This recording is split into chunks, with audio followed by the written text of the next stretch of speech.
Horror fans have been talking about a lack of fresh ideas in the genre for years. There has been a lot of remakes, requels, and so on. Or that we have gotten new entries in already known IPs. But it does happen now and then that we get totally new and fresh ideas. Examples are Sinister or Hereditary. And also this movie I'm going to talk about in this video. The Autopsy of Jane Doe. The Autopsy of Jane Doe is a very rare movie. It's very original and it's very fresh in its execution. But the issue is that horror fans often don't go and see original content. A good example is very much so this movie that only made 6 million worldwide in the box office. It's easier to sell a known IP that's been going on for 20-30 years or so. But I do dare to say that this is one of the most original horror movies that's been made, at least for a decade or two. Directed by Andre Overdahl, who has made his print on the horror genre, who also directed Troll and he directed Stories to Tell in the Dark. So he knows what he's doing when it comes to horror. The script is very well written here. The movie starts as a murder case movie first.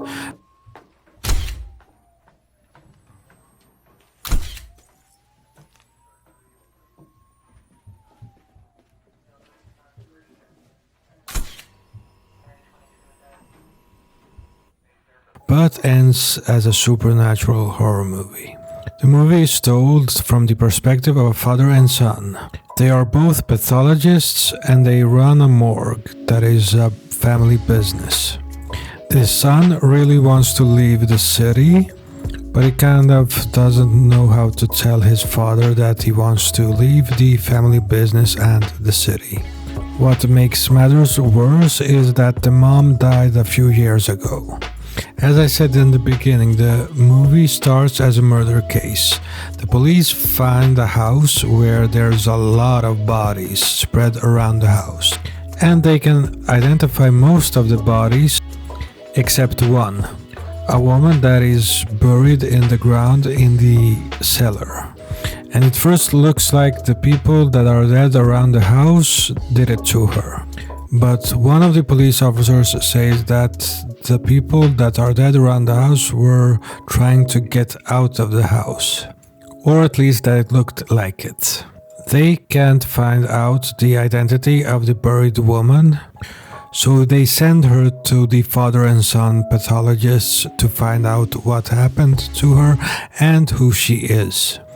When we come back to the father and son character, the son is trying to have a date with his girlfriend and is about to leave, when the sheriff drops off Jane Doe at the morgue and tells the father that the work has to be done by morning. So the son decides to skip the date and help his father out. And some very weird things start to happen. When they start the autopsy, when they look at her externally, she doesn't have any damages. But when they start cutting her up, they see a lot of damages. Broken bones, burned lungs, scar tissues, organs that have been stabbed. But there are no signs of any of it externally. So that's one thing that starts to confuse them when they examine the body. And what's interesting here, it doesn't let you go, it confuses you like the events confuse the characters. Let's play that one out. Every ritual has its purpose. What MO have we seen so far? First, they bound her. Then they ripped out her tongue, poisoned her, paralyzed her, forced her to swallow the cloth. Then the cuts, the internal mutilation, stabs. Then, as if that wasn't enough, they burned her. And I have to say, when I watched this for the first time, my guess wasn't at all that she was going to be a witch. Much less that she's still alive. And that she has all these ghostly and demonic powers. As I said, the movie starts as a police procedural, but ends as a supernatural horror movie. With all of these remakes, reboots and requels, this script is very original. The movie focuses mostly on these two characters, father and son, working in the morgue, played by Brian Cox and Emile Hirsch, who I believe both give top-level performances when it comes to the horror genre. Brian Cox plays a father that lost his wife years ago and doesn't want to lose his son very well. Emile Hirsch plays the son who doesn't want to disappoint his father but also wants to live his own life. Jane Doe herself is played by Olwen Catherine Kelly.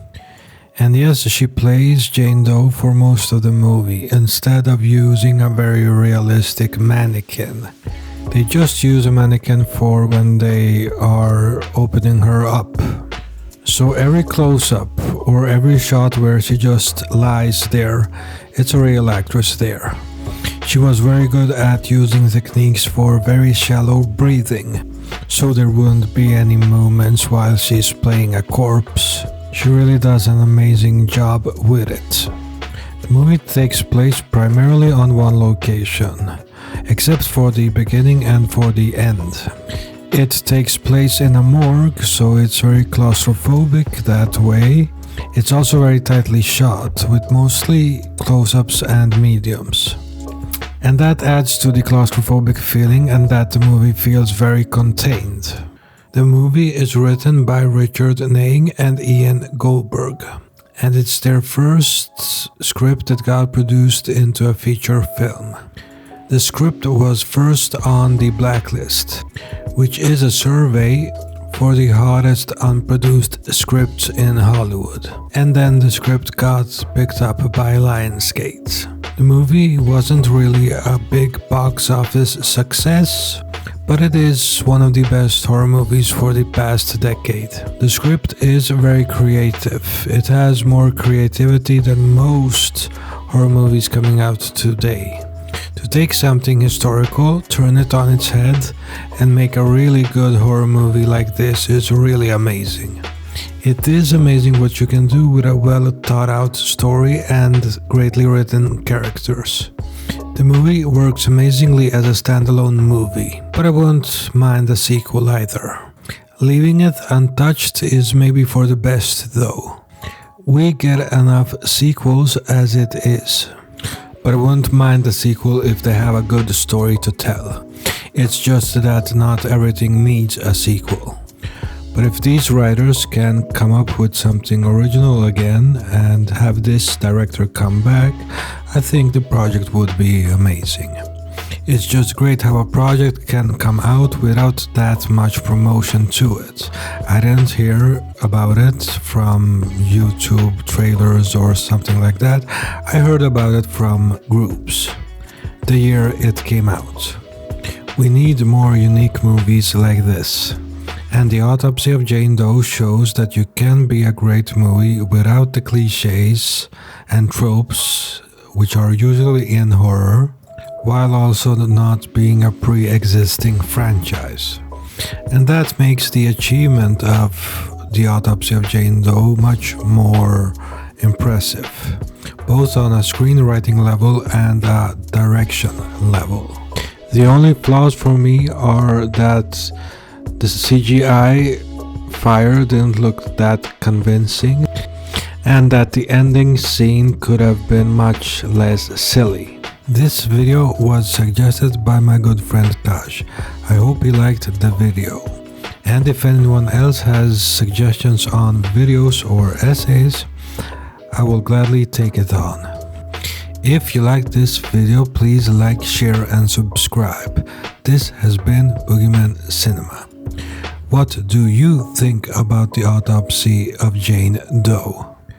Let me know in the comments.